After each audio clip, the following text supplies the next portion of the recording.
Hello and good morning students, welcome to exam insight. My name is Navya. तो आज हम 20 सितंबर के करंट अफेयर्स देखेंगे। आज के करंट अफेयर्स कुछ खास हैं क्योंकि आज बहुत से important topics in current affairs में मैं आपको बताऊंगी इन डिटेल्स, और साथ ही साथ में लास्ट में क्विक शॉर्ट करंट अफेयर्स भी आपको कराऊंगी जो कि आपके एग्जाम के पॉइंट ऑफ व्यू से बहुत ज़्यादा इंपॉर्टेंट है। ये जो करंट अफेयर्स मैं आपके लिए डेली सुबह 11 बजे लेकर के आती हूँ ना, ये आपके हर एक एग्जाम को कवर करेगा। आप किसी भी एग्जाम की प्रिपरेशन कर रहे हो, ये क्वेश्चंस, ये करंट अफेयर्स आपके काम में आएंगे ही आएंगे। और शाम को 6 बजे भी मेरी क्लास में ट्यून इन करना बिल्कुल भी मत भूलना। आज मैं G20 के टॉप 50 क्वेश्चंस कराने वाली हूँ, तो वो भी बहुत ज़्यादा इंपॉर्टेंट है। ठीक है, चलो आज के पहले करंट अफेयर से अब स्टार्ट करते हैं। वन मोर थिंग, अगर आप अपने एग्जाम की तैयारी और ज़्यादा पक्की करना चाहते हो तो टेलीग्राम लिंक पे हमारे क्लिक करो, जाओ। उस पर रोज़ नए नए क्विजेज आते हैं और वो क्विजेज बहुत ज़्यादा इंटरेस्टिंग के साथ साथ बहुत ज़्यादा इंपॉर्टेंट भी होते हैं, तो आप उसको सॉल्व करो, अपनी जीत की तैयारी और पक्की करो। चलो करंट अफेयर नंबर 1 देख लेते हैं। होयसाला एम्पायर के टेम्पल को, जो कि कर्नाटका में है, उसको यूनेस्को की वर्ल्ड हेरिटेज साइट की लिस्ट में ऐड किया गया। ये कब हुआ? ये हुआ 18 सितंबर को। 18 सितंबर को यूनेस्को की वर्ल्ड हेरिटेज साइट की लिस्ट में इंडिया का 42nd एडिशन बना ये होयसाला एम्पायर का टेम्पल। इसी के एक दिन पहले यानी कि 17 सितंबर को शांति निकेतन इन वेस्ट बंगाल के शांति निकेतन को इसमें ऐड किया गया वर्ल्ड हेरिटेज साइट की लिस्ट में। अब ये यूनेस्को वर्ल्ड हेरिटेज साइट है क्या? आई होप काफी लोग को पता होगा, बट जिनको नहीं पता है उनको मैं बता देती हूँ।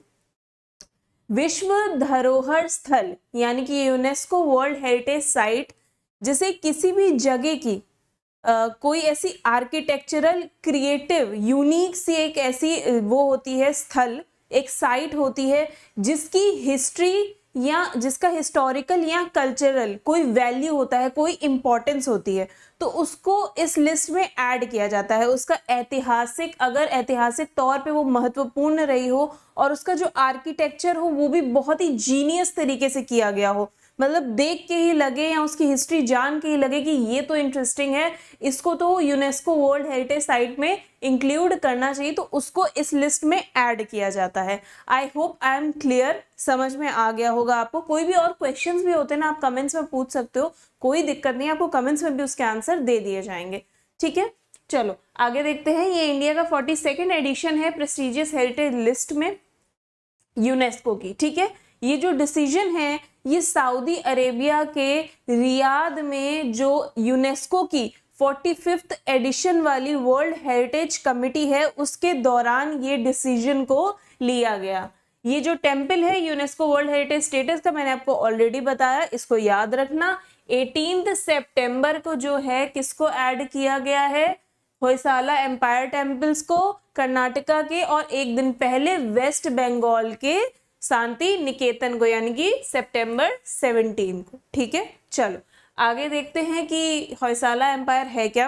अब जैसे कि मैंने आपको बताया कि जिस भी जगह को, जिस भी चीज को इसमें ऐड किया जाता है ना वर्ल्ड हेरिटेज साइट की लिस्ट में, उसका या तो कल्चरल इंपॉर्टेंस होता है या फिर उसका कोई ऐतिहासिक ऐसा इंपॉर्टेंस होता है, उसके पीछे की कोई ऐसी स्टोरी होती है जिससे उसका आर्किटेक्चर जुड़ा होता है, वो आर्किटेक्चर का जो क्रिएटिव बैकग्राउंड होता है वो बहुत ज़्यादा जीनियस होता है, तो उनको इस लिस्ट में ऐड किया जाता है। अब होयसाला एम्पायर की अगर बात करें तो ये जो एम्पायर है ये 10 to 14th सेंचुरी तक एग्जिस्ट करती थी। उसके साथ में मैं आपको बता दूं कि साउदर्न इंडिया की अगर हम बात करें तो उसमें इसकी एक बहुत इंपॉर्टेंट, बहुत महत्वपूर्ण कल्चरल और ऐतिहासिक जो लेगेसी है, यानी कि जो विरासत है, इसने ये इस सेंचुरी में छोड़ी है। ठीक है, और किंग नृपकाम ने इसकी जो स्थापना है ये 10th सेंचुरी में करी थी। होयसाला लोग अपने मंदिर निर्माण के लिए तो जाने ही जाते हैं, साथ ही साथ अपनी आर्ट, कल्चर और यहाँ पे आर्किटेक्चर को लेकर भी इनका बहुत बड़ा कंट्रीब्यूशन यानी कि योगदान रहा है। ये अपने आर्किटेक्चरल अचीवमेंट्स के लिए जाने जाते हैं, जो भी इनके आर्किटेक्चर में इनका जो भी अचीवमेंट्स है, उपलब्धियां हैं, उनके बारे में ये जाने जाते हैं। स्पेशली जो मंदिर निर्माण है ना, इनका जो टेम्पल कंस्ट्रक्शंस है, वो ये दर्शाता है कि जितने भी अलग अलग साउथ इंडियन आर्किटेक्चरल इन्फ्लुएंसेस हैं उसका ये एक मिक्सचर है, और ये इस मिक्सचर को होयसाला एम्पायर की ये जो आर्किटेक्चरल इन्फ्लुएंसेस हैं ये दर्शाते हैं। अब यूनेस्को के बारे में जान लेते हैं। यूनेस्को यानी कि United Nations educational, scientific and cultural organisation, ये एक यूनाइटेड नेशंस की स्पेशलाइज्ड एजेंसी है। ये United Nation sustainable development group का एक पार्ट है। अब ये ग्रुप है क्या, बताती हूँ आपको। ये ग्रुप यूनाइटेड नेशन एजेंसीज और ऑर्गेनाइजेशन का एक गठबंधन है जिसका उद्देश्य है सस्टेनेबल डेवलपमेंट गोल्स को प्राप्त करना। अब ये गोल्स क्या हैं, देखो 2015 में यूनाइटेड नेशन ने कुछ गोल्स बनाए थे जिससे फ्यूचर को ट्रांसफॉर्म किया जा सके, ग्लोबली हर चीज को ट्रांसफॉर्म किया जा सके। और इस ट्रांसफॉर्मेशन में क्या क्या इंक्लूडेड है, नो पॉवर्टी, गरीबी को मिटाने का, जीरो हंगर, भूख नहीं, ठीक है, गुड हेल्थ एंड वेलबींग, सबकी हेल्थ वगैरह सब अच्छी रहे, हर जगह मेडिकल सर्विसेज प्रोवाइड कराई जा सके, ठीक है, क्वालिटी एजुकेशन सबको प्रोवाइड कराना, जेंडर इक्वालिटी, महिला और पुरुष दोनों को इक्वली हर एक जगह हर एक क्षेत्र में जाना, उनको हर एक जगह इक्वली ट्रीट करना, क्लीन वाटर एंड सैनिटाइजेशन, स्वच्छता साफ सफाई, ठीक है, affordable and clean energy, decent work and economic growth, economically भी ग्रोथ करना, industry, innovation and infrastructure, required inequalities, sustainable cities and communities, responsible consumption and production, climate action, life below water, life on land, peace, justice and strong institution, partnership for the goals. आपको मैं बता दूं ये जो चीजें हैं ये सारी चीजें यूनाइटेड नेशन ने 2015 में ये एक गोल बनाए थे कि हमें इसको अचीव करके फ्यूचर जो ग्लोबली जो दुनिया का फ्यूचर है ना उसको बदलना है। आपको मैं बता दूं कि आपसे ना एग्जाम में इस तरीके से भी पूछा जा सकता है, जैसे सस्टेनेबल डेवलपमेंट गोल्स में 13वें नंबर पे कौन सा गोल है, क्योंकि ये आपको जो गोल्स है ना ये आप इधर उधर करके याद नहीं कर सकते कि पहले आपने जीरो हंगर कर दिया फिर आपने नो पॉवर्टी कर दिया, नहीं, आपको नंबर वाइज सब कुछ याद रखना पड़ेगा, ठीक है। तो आपसे इस तरीके के क्वेश्चंस भी एग्जाम में पूछे जा सकते हैं, ठीक है। अब यूनेस्को पे वापस आते हैं। तो यूनेस्को के हेडक्वार्टर्स हैं पेरिस, फ्रांस में। इसके डायरेक्टर जनरल है Audrey Azoulay. It was founded, इसकी स्थापना हुई थी 16 नवंबर 1945 में। कहाँ पे, लंदन, यूनाइटेड किंगडम्स में। ये ऑर्गेनाइजेशन में 193 मेंबर्स हैं और 11 एसोसिएट मेंबर्स हैं। आई hope I am clear now. ये पहला करंट अफेयर, ये बहुत ज़्यादा इंपॉर्टेंट है और ये टॉपिक के बारे में कल शाम को 6 बजे हम डिटेल में डिस्कस करेंगे। यूनेस्को है क्या, इसकी वर्ल्ड हेरिटेज साइट और इसकी हिस्ट्री, इसकी सिग्निफिकेंस, हर चीज़ के बारे में, और जो पूरी लिस्ट है वो भी आपको बताऊंगी कि वर्ल्ड हेरिटेज साइट में कौन कौन सी धरोहर है, कौन कौन सी हेरिटेज साइट्स हैं। आपको मैं बता दूं ये जो टॉपिक है ये एग्जाम के पॉइंट ऑफ व्यू से बहुत ज़्यादा इंपॉर्टेंट है, तो कल इसके बारे में शाम को 6 बजे हम डिटेल में बात करेंगे। चलो अब अपने नेक्स्ट करंट अफेयर पे आ जाते हैं। नेक्स्ट करंट अफेयर सुनने के बाद हमें थोड़ा सा प्राउड भी फील होगा। वो कैसे, देखो, पेंगुइन रैंडम हाउस, जो कि अगर आप वर्ल्ड में देखो तो टॉप 5 पब्लिशिंग हाउसेस में से एक है। पब्लिशिंग हाउस कौन से होते हैं, जहाँ पे बुक्स वगैरह पब्लिश की जाती है, ठीक है। उसके परमानेंट सीईओ के रूप में निहार मालविया अपॉइंट हुए हैं। अब ये प्राउड फील करने वाली बात क्यों है, इसलिए कि जब 1947 में जब आज़ादी का टाइम था और ब्रिटिशर्स ने बोला था कि इंडिया इतनी डाइवर्स कंट्री है, ये आज़ादी तो ले रही है बट ये खुद को संभाल नहीं पाएंगे, लेकिन फिर हमने डाइवर्सिटी में ही ब्यूटी निकाल दी, ठीक है। इंडिया आज की डेट में कहीं से कहाँ भी कम नहीं है और इंडियंस जो हैं, इंडियन ओरिजिन के जो लोग हैं वो जगह जगह देश विदेश हर जगह अपना नाम कर रहे हैं, जिसका सबसे बड़ा एग्जाम्पल है ऋषि सुनक, जो खुद एक देश चला रहे हैं। यहाँ पे जो टॉप कंपनी है, टॉप 5 की लिस्ट में हम इसको बोल तो रहे हैं, लेकिन अभी अगर देखा जाए तो जो पेंगुइन रैंडम हाउस है ये नंबर 1 पब्लिशिंग हाउस है। अभी हम इसको top 5 one of the top 5 इसलिए बोल रहे हैं क्योंकि ये सेफ रहेगा, क्योंकि क्या होता है ना, कभी कभी जैसे टॉप 5 में से कभी जो पहले नंबर पे वो दूसरे नंबर पे आ जाता है, दूसरे नंबर वाला पहले पे आ जाता है, इस तरीके से चेंज होता रहता है। बट अगर हम अभी की बात करें तो ये नंबर 1 पे है। इसके इतनी बड़ी ग्लोबल कंपनी के निहार मालवीय सीईओ, परमानेंट सीईओ बन गए हैं। तो ये प्राउड फील करने वाली बात है कि हमारे इंडियन ओरिजिन के लोग देश विदेश में इतना नाम कर रहे हैं। ये इसके परमानेंट सीईओ बन गए हैं 9 मंथ के इंटरिम टेन्योर के बाद। निहार मालवीय ने किसको रिप्लेस किया इस पोस्ट के लिए? इसके पहले इसके परमानेंट सीईओ थे मार्कस डोले। आपको मैं बता दूं, मालवीय ने अपनी जर्नी भी पब्लिशिंग हाउस से स्टार्ट करी थी, जिसकी वजह से अब उन्हें अच्छा खासा एक्सपीरियंस है पब्लिशिंग हाउस में काम करने का। इन्होंने 2001 में अपनी जर्नी स्टार्ट की थी कौन सी कंपनी के साथ में? बर्टेल्स मेल कंपनी है उसके नाम से, ठीक है।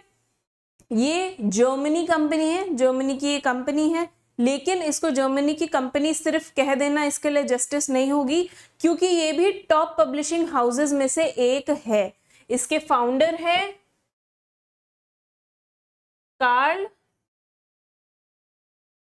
बर्टेल्स मैन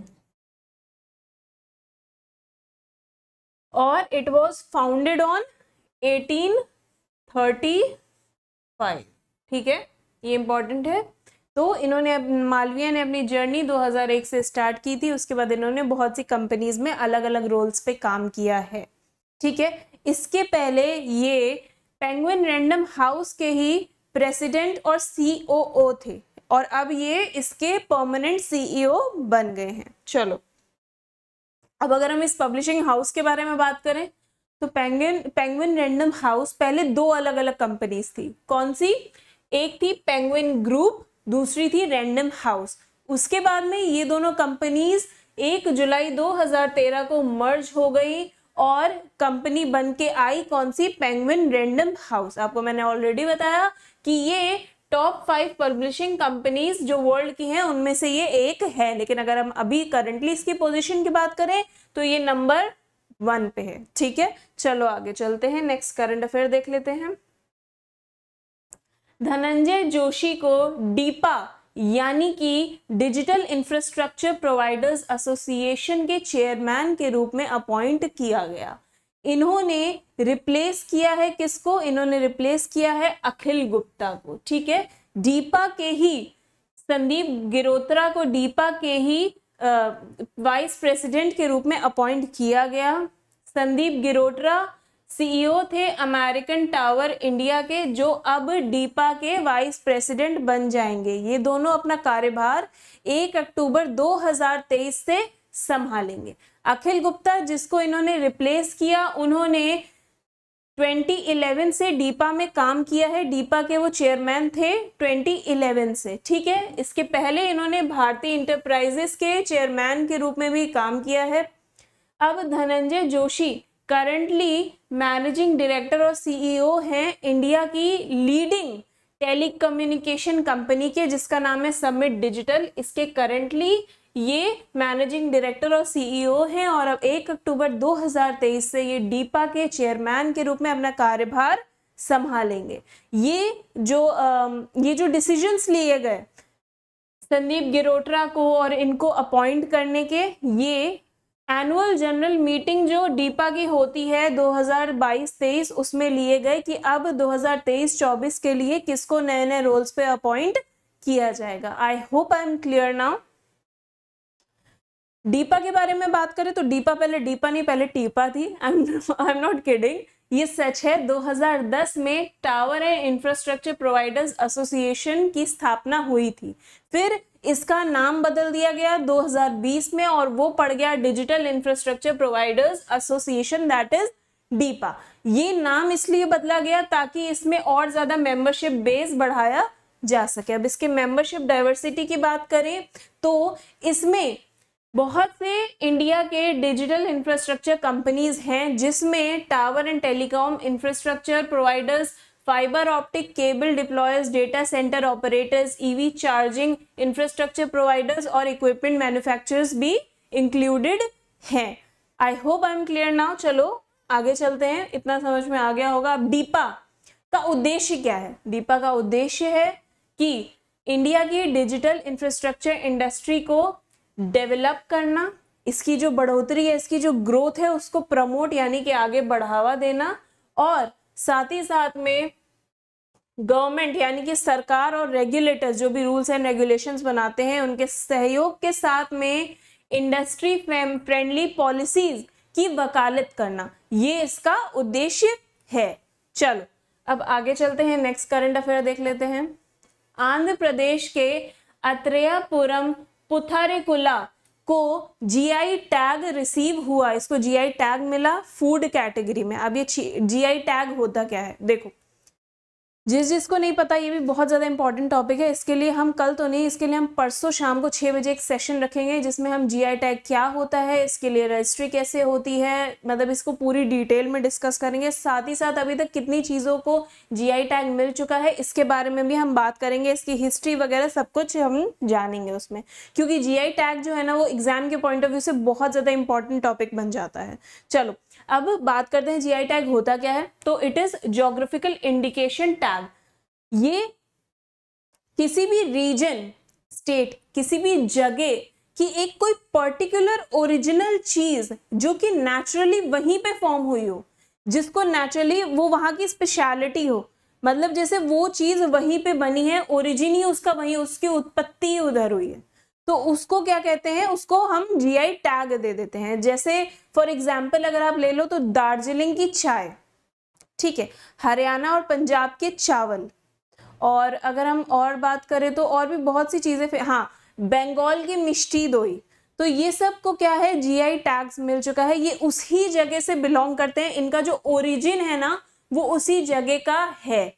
तो जीआई टैग आई होप आप समझ गए होंगे। अब जीआई टैग अपनी चीजों को जीआई टैग मिले, इसके लिए क्या करना पड़ता है, इसके लिए रजिस्ट्री करानी पड़ती है। चेन्नई में इसके हेडक्वार्टर्स हैं, इसके रजिस्ट्री ऑफिस के, वहां पे जाके आपको रजिस्ट्री करानी पड़ती है कि हमारी स्टेट, हमारे रीजन, हमारी जगह से ये चीज हमने ओरिजिनली बनाई है, जो जियोग्राफिकली हमारी जगह से बिलोंग करती है, तो उसको जीआई टैग, उसके बारे में जांच पड़ताल होती है, पूरी इन्वेस्टिगेशन होती है कि एक्चुअली वो उसी ओरिजिन की है कि नहीं, उसी वहीं पे उत्पत्ति उसकी हुई है कि नहीं, ओरिजिनल प्रोडक्ट है कि नहीं, ये सब आके जीआई टैग वाले देखते हैं। उसके बाद में अगर ये इन सब चीज़ों में वो प्रोडक्ट पास हो जाता है तो उसके बाद में उसको जीआई टैग दे दिया जाता है। इसमें 4 कैटेगरीज होती हैं, ठीक है। 4 कैटेगरीज कौन कौन सी होती हैं, देखो ये चीजें ना बहुत इंपॉर्टेंट है, ये यूनेस्को वर्ल्ड हेरिटेज साइट, ये जीआई टैग, ये सब बहुत ज्यादा इंपॉर्टेंट टॉपिक है। इसको हम डिटेल में कल शाम को 6 बजे और परसों शाम को 6 बजे हम डिस्कस करेंगे, ठीक है। 4 कैटेगरीज कौन सी होती हैं इसमें, पहली होती है फूड,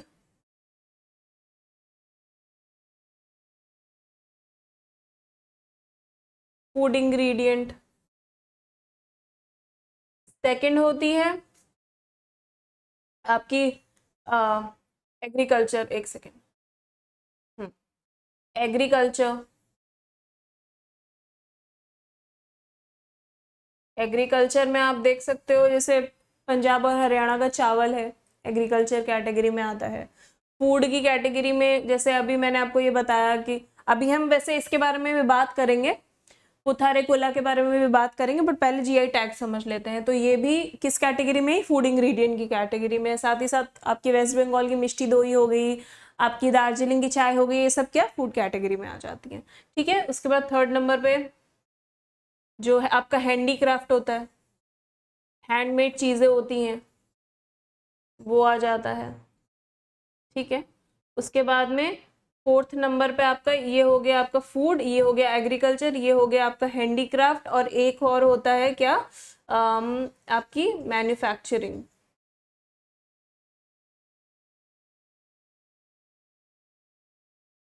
ठीक है। ये कैटेगरीज होती हैं, इसमें ये ऐड होता है। आई होप अब आपको क्लियर हो गया होगा।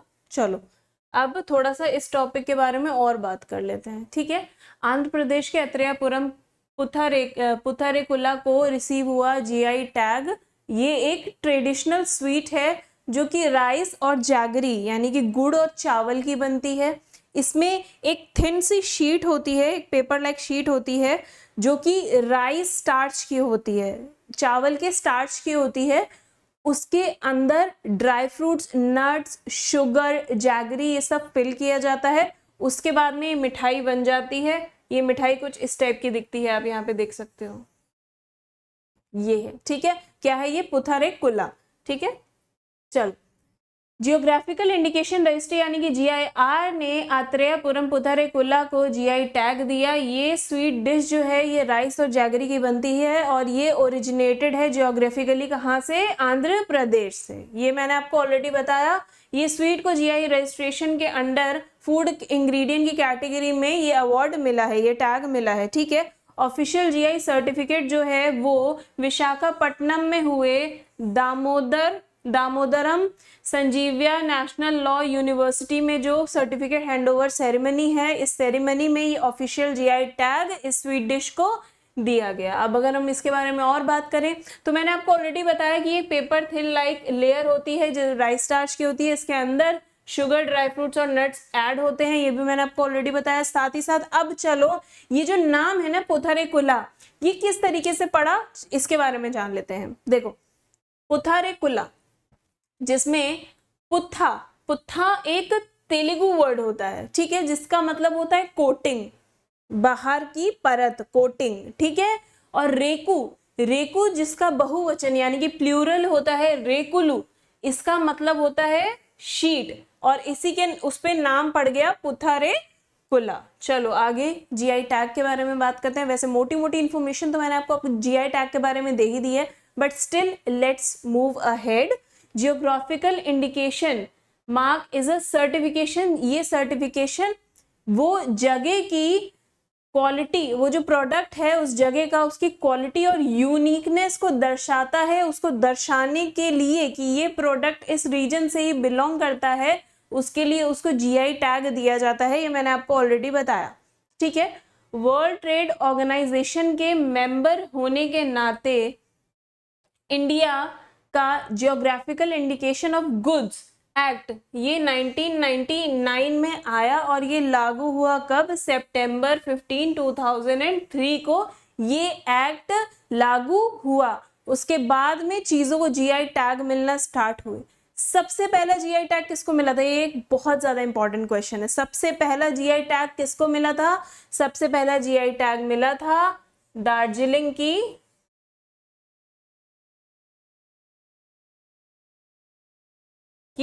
चाय को। कब मिला था? 2003 में ये एक्ट लागू हुआ था। 2004 में आपको दार्जिलिंग की चाय को ये GI टैग दे दिया गया था। आपको मैं बता दूं कि जिन भी प्रोडक्ट्स को GI टैग मिलता है उसकी एक ड्यूरेशन होती है, वो ड्यूरेशन 10 साल की होती है। अब जैसे दार्जिलिंग की चाय को 2004 में ये GI टैग मिला, उसके बाद में 2014 में इनका ये पीरियड ओवर हो गया होगा, ठीक है। उसके बाद में उस जगह को, वो जो प्रोडक्ट है उसका जिसने भी रजिस्ट्रेशन कराया था उसको जाके उसको रिन्यू कराना पड़ता है, जिसकी कुछ फीस भी लगती है, ठीक है। ये इसके हेडक्वार्टर्स, जो ये रजिस्ट्री है इसके हेडक्वार्टर्स हैं चेन्नई, तमिलनाडु में, जो कि department for promotion of industry and internal trade के अंडर काम करता है, जो कि ministry of commerce and industry का एक हिस्सा है। चलो, आई होप आपको ये समझ में आ गया होगा। नेक्स्ट करंट अफेयर देख लेते हैं। अरुणाचल प्रदेश के चीफ मिनिस्टर ने अनाउंस किया मुख्यमंत्री श्रमिक कल्याण योजना। अब अरुणाचल प्रदेश के CM यानी कि पेमा खांडू ने ये एक इवेंट जो ईटानगर में हो रहा था, वो जो इवेंट में उन्होंने मुख्यमंत्री श्रमिक कल्याण योजना को अनाउंस किया। अब ये योजना है क्या? देखो, वर्कर लेबर क्लास लोगों को जो ऑलरेडी चीजें मिल रही थी, जो उनको ऑलरेडी सुविधाएं मिल रही थी, इस योजना में उस सुविधाओं को और थोड़ा सा बढ़ाया गया है, उनको और थोड़ा सा इनहैंस किया गया है। इसका उद्देश्य है जो भी स्टेट में यानी कि जो भी इस अरुणाचल प्रदेश में लेबर फोर्स है उनको मैक्सिमम से मैक्सिमम बेनिफिट्स मिल सके। इस स्कीम के अंडर जो वर्कर्स के बेनिफिट्स हैं, जो वर्कर्स रजिस्टर्ड है अरुणाचल प्रदेश की बिल्डिंग यानी कि इसके निर्माण में, और जो भी अदर कंस्ट्रक्शन रिलेटेड वर्क है उसमें जो भी वर्कर्स इंक्लूडेड हैं उनको और ज्यादा बेनिफिट्स अब दिए जाएंगे, जो पहले मिल रहे थे उनसे भी ज्यादा। अब वो बेनिफिट्स क्या हैं? देखो, पहले वर्कर्स की फैमिलीज को वो बेनिफिट्स, मतलब वो फायदे क्या है, पहले उन वर्कर्स की फैमिली को मेटर्निटी बेनिफिट मिलता था 1000 रुपए और अब वो मिलेगा कितना, 6000 रुपए। ठीक है, अगर किसी वर्कर की काम करते टाइम नेचुरली, मतलब किसी वर्कर की नेचुरली डेथ हो जाती है किसी बीमारी की वजह से या किसी हार्ट अटैक की वजह से या वॉटएवर, ठीक है, उसकी वजह से अगर उसकी डेथ हो जाती है तो पहले उसको 50,000 मिलता था और अब कितना मिलेगा, 2 लाख इस योजना के अंदर। अगर किसी की दुर्घटनावश डेथ हो जाती है, ठीक है, एक्सीडेंटल डेथ हो जाती है, तो उसको पहले 1 लाख रुपए मिलते थे और अब 4 लाख रुपए मिलेंगे। ये स्कीम जो वर्कर्स हैं उनके बच्चों में स्पोर्ट्स को भी और प्रमोट करती है। देखो, उनको स्टेट लेवल और नेशनल लेवल पे टूर्नामेंट्स और कंपटीशन कराए जाते हैं, उनके जीतने पर उसके कैश इंसेंटिव्स यानी कि उनको कुछ पैसे दिए जाते हैं। और ये पैसे किस प्रकार उनको दिए जाते हैं, देखो, स्टेट लेवल टूर्नामेंट अगर है तो उसमें जिसने गोल्ड जीता उसको मिलेगा 15,000, सिल्वर वाले को 10,000 और ब्रॉन्ज को 8,000। और अगर नेशनल लेवल पे है तो गोल्ड वाले को मिलेगा 30,000, सिल्वर को 20 और ब्रॉन्ज को 15। आई hope I am clear now, इतना समझ में आ गया होगा आपको। अब अगर अरुणाचल प्रदेश की बात कर रहे हैं जिसमें स्कीम लॉन्च की गई, अनाउंस की गई, तो उसकी थोड़ी सी बेसिक डिटेल्स भी देख लेते हैं। ये जो स्टेट है ये इंडिया के नॉर्थ ईस्टर्न रीजन में स्थित है। ये कंट्री किसके बॉर्डर से लगी है, भूटान, चाइना और म्यांमार के साथ ये बॉर्डर शेयर करती है। इसमें जो मनाए जाने वाले बहुत ही फेमस, बहुत ही पॉपुलर से फेस्टिवल हैं वो है लोसार, सोलांग, द्री उत्सव, चलो लोकू उत्सव, ये इनके मेजर फेस्टिवल हैं। और अरुणाचल प्रदेश स्टैब्लिश हुआ था 20 फरवरी 1987 को। इसकी कैपिटल है ईटानगर में, चीफ मिनिस्टर, कैपिटल है इसकी ईटानगर, चीफ मिनिस्टर है पेमा खांडू, ऑफिशियल फ्लावर है राइनकोस्टिलस रेट्यूसा और ऑफिशियल एनिमल है गायल। ठीक है, I hope I am clear now. अब आगे चलते हैं नेक्स्ट करंट अफेयर की तरफ।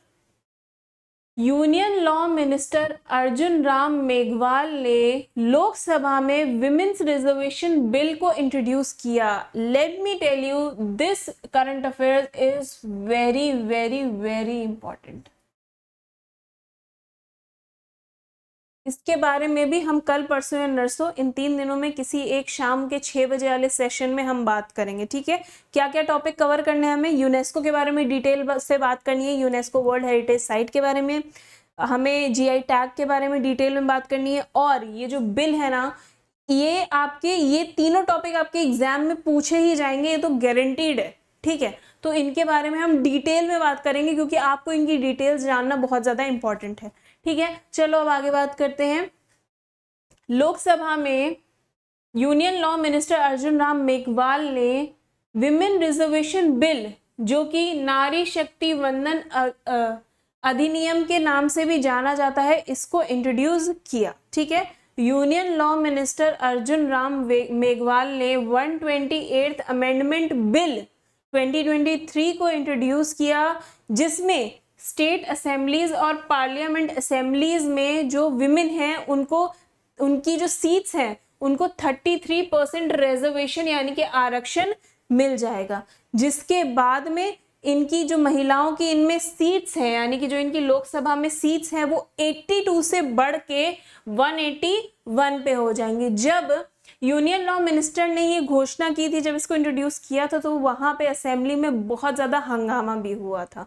ठीक है, साथ ही साथ आपको बता दूं कि ओल्ड पार्लियामेंट हाउस लोकसभा में जो था उसको रीनेम करके, उसको दोबारा से नामित करके संविधान सदन कर दिया गया है। ये बहुत ज्यादा इंपॉर्टेंट है, ये पूछा जा सकता है। ठीक है, ये बहुत ज्यादा इंपॉर्टेंट, ये लास्ट वाला जो ये पॉइंट है ये बहुत इंपॉर्टेंट है एग्जाम के पॉइंट ऑफ व्यू से।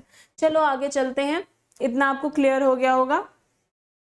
Next current affair, Jammu and Kashmir के उधमपुर रेलवे स्टेशन को अब ऑफिशियली इसका नाम बदल के कैप्टन तुषार महाजन रेलवे स्टेशन कर दिया गया है।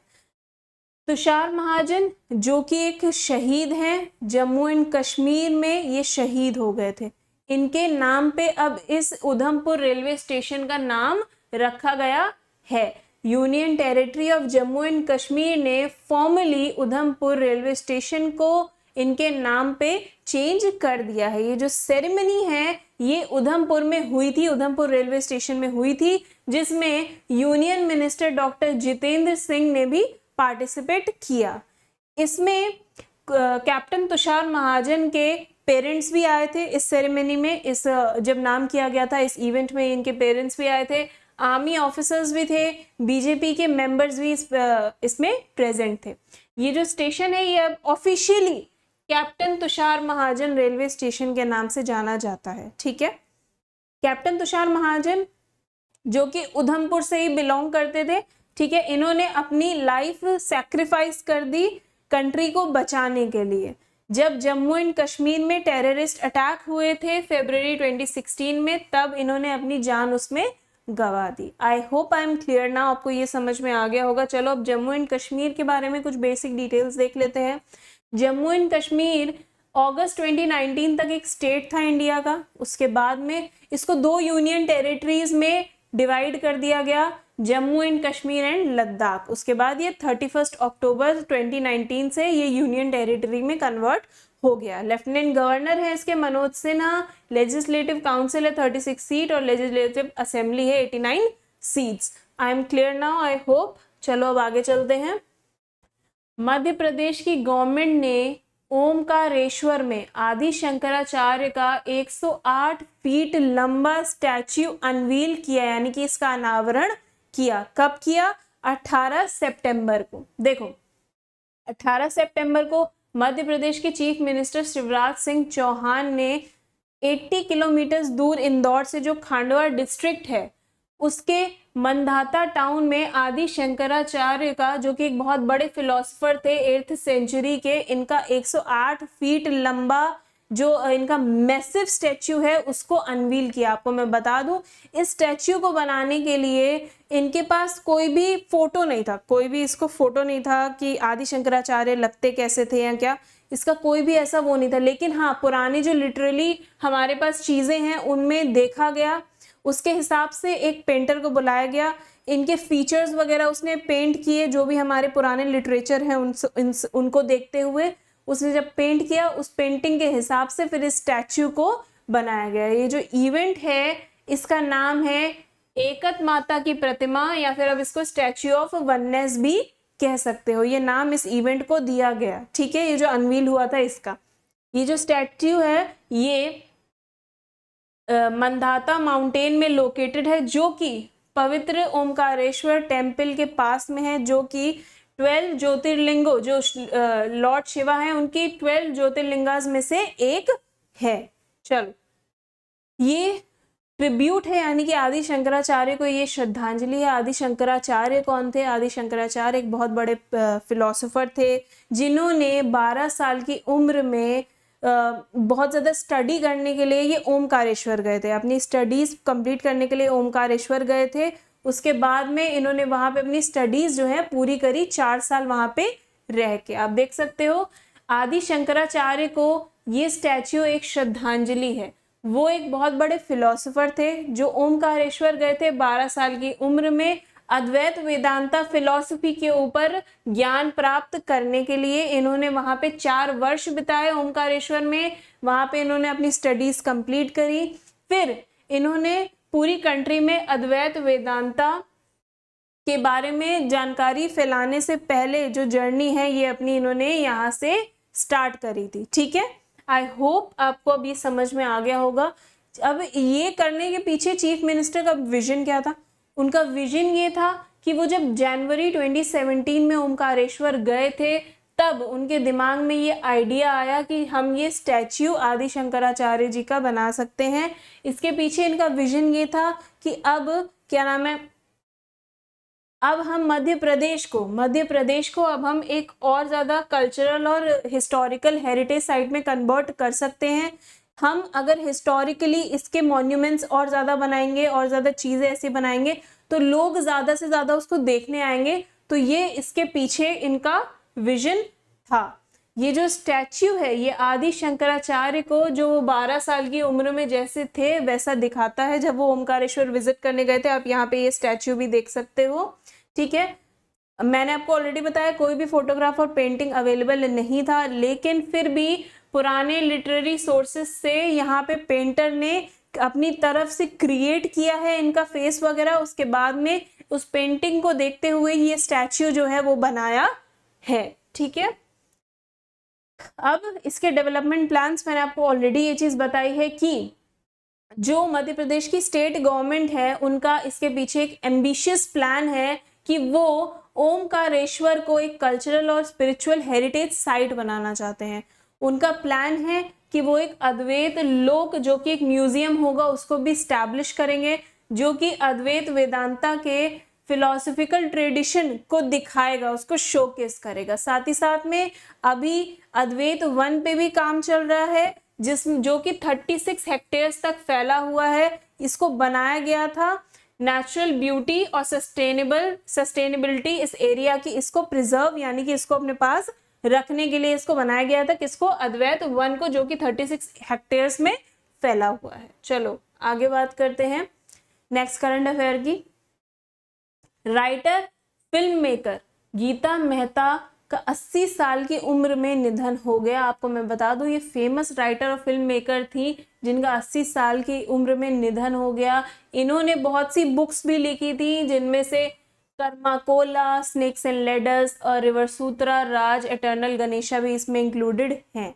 इनके लिटरेरी वर्क्स को 21 लैंग्वेजेस में ट्रांसलेट किया गया और इन्होंने यूरोप, अमेरिका और इंडिया में बेस्ट सेलर का स्टेटस भी इन्होंने अपने नाम किया। इन्होंने कंट्रीब्यूशन दिया है वर्ल्ड की टेलीविजन डॉक्यूमेंट्रीज में। इन्होंने 14 documentaries UK, European and American networks की इन्होंने प्रोड्यूस और डायरेक्ट की हैं। ठीक है, इनका जो काम है, इनकी जो नोटेबल डॉक्यूमेंट्री, इनकी जो फेमस डॉक्यूमेंट्री है उसका नाम है डेट लाइन बांग्लादेश, जिसने बांग्लादेश लिबरेशन वॉर ऑफ 1971 को फीचर किया था और इसको इंटरनेशनली स्क्रीन किया गया था। इंडिया में भी इसको स्क्रीन किया गया था। आई होप आपको ये समझ में आ गया होगा। अब इनके अगर फैमिली रिलेशंस की बात करें तो इनकी फैमिली रिलेशंस पॉलिटिक्स से भी रिलेटेड हैं। गीता मेहता ओडिशा के चीफ मिनिस्टर नवीन पटनायक की बड़ी बहन है और बिजनेसमैन प्रेम पटनायक की बड़ी बहन है। ठीक है, इनके हस्बैंड हैं अमेरिकन पब्लिशर सोनी मेहता, जिनका 2019 दिसंबर में निधन हो गया था। आई होप ये चीज आपको समझ में आ गई होगी। तो ये थे आज के टॉप करंट अफेयर्स। आपके बता दूं आज के जो करंट अफेयर्स है ना वो बहुत ज़्यादा इंपॉर्टेंट है और इनमें से 3 टॉपिक यूनेस्को, जीआई टैग और आपका लोकसभा वाले टॉपिक को मैं डिटेल में डिस्कस आपसे करूंगी कल, परसों और नरसों की शाम की 6 बजे की क्लास में। चलो अब आज के कुछ क्विक करंट अफेयर्स देख लेते हैं जो आपके एग्जाम में पूछे जा सकते हैं। केंद्रीय जांच ब्यूरो यानी कि सीबीआई ने नए उप महानिरीक्षक के रूप में किसे नियुक्त किया गया है? आंसर है कुलदीप द्विवेदी। भारतीय नवीनकरणीय ऊर्जा विकास एजेंसी ने परियोजनाओं के वित्त पोषण के किस बैंक के साथ समझौता किया है? आंसर है बैंक ऑफ महाराष्ट्र। भारत ने हाल ही में किस देश के राजनयिक को निष्कासित किया है? आंसर है Canada. International red panda day प्रतिवर्ष कब मनाया जाता है? आंसर है सितंबर के 3rd सैटरडे को। भारत की G20 अध्यक्षता पर पीपल्स G20 नामक ई पुस्तक का अनावरण किसने किया? आंसर है अपूर्ण चंद्रा। खादी और ग्रामोद्योग आयोग ने खादी उत्पादों को बढ़ावा देने के लिए किसके साथ समझौता किया है? आंसर है प्रसार भारती। भारतीय नौसेना के नौसेना नवाचार और स्वदेशीकरण संगोष्ठी के दूसरे संस्करण का आयोजन कब किया जाएगा? आंसर है 4-5 अक्टूबर 2023। ठीक है, अब कुछ होमवर्क है आपके जो अभी मैंने पिछली स्लाइड्स में आपको पढ़ाया था, उन चीज़ों से रिलेटेड ये करंट अफेयर्स हैं।